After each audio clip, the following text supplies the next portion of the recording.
വളരെ കാലം മുമ്പ് നമ്മൾ കലാപാനി എന്നൊരു സിനിമ എടുത്തു. അത് പാൻ ഇന്ത്യൻ അങ്ങനെ ഒന്നും പറയുന്ന ഒരു വാക്കോ കാര്യങ്ങളോ ഇല്ല. മലയാള സിനിമയിൽ നിന്ന് അങ്ങനെ ഒരു സിനിമ ഉണ്ടാകുക എന്ന് പറയുന്ന അത്ഭുതമായിരുന്നു. ഞാൻ വാനപ്രസ്ഥം എന്നൊരു സിനിമ എടുത്തിട്ടുണ്ട്. അതൊക്കെ സിനിമയിലേക്ക് അത്ഭുതങ്ങൾ ഉണ്ടാക്കി കൊടുത്തതാണ്. അതിൻ്റെ സാമ്പത്തിക ഭദ്രതയെക്കുറിച്ചോ അല്ലെങ്കിൽ സാമ്പത്തിക നേട്ടത്തിനെ കുറിച്ചോ അല്ല ഞാൻ പറയുന്നത്. കാരണം ആ സിനിമയോടുള്ള സ്നേഹം കൊണ്ടാണ്. അങ്ങനെ ആ ഒരു സിനിമ എടുക്കാൻ ആരും തയ്യാറാകില്ല. നമ്മൾ പലപ്പോഴും നമ്മൾ സ്വന്തമായിട്ട് സിനിമ എടുക്കുന്നത് നമുക്ക് ഇഷ്ടമുള്ള ഒരു സിനിമ എടുക്കാൻ വേണ്ടിയിട്ടാണ്.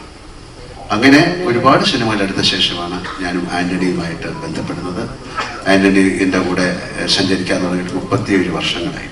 അത് വലിയ വർഷമാണ്. അന്ന് ചെറുതെന്ന് മുതൽ സിനിമയല്ലാതെ അദ്ദേഹത്തിന് വേറെ ഒരു ചിന്തയുമില്ല.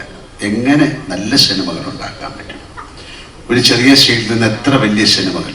അദ്ദേഹം സ്വപ്നം കാണുന്നത് വളരെ വലുതാണ്. ആ സ്വപ്നത്തിലേക്ക് സഞ്ചരിക്കാൻ നമുക്ക് പറ്റുമോ എന്നുള്ള ചിന്തയൊന്നും ആന്റണിക്കില്ല.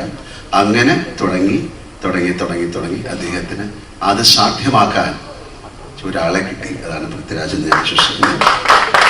അതൊരു നിമിത്തമാണ്.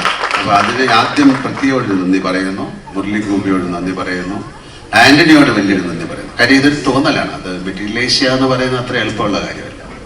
അങ്ങനെ ആ തോന്നലിൽ നിന്ന് ഒരുപാട് സിനിമകൾ ഉണ്ടായിട്ടുണ്ട് ഞങ്ങളുടെ. ഇത് 34ാമത്തെ സിനിമയാണ്. 35ാമത്തെ സിനിമ ഇപ്പം നടന്നുകൊണ്ടിരിക്കുകയാണ്. ഹൃദയപൂർവ്വം എന്ന സത്യനന്ദിക്കാരുമായിട്ടുള്ള ചിത്രം.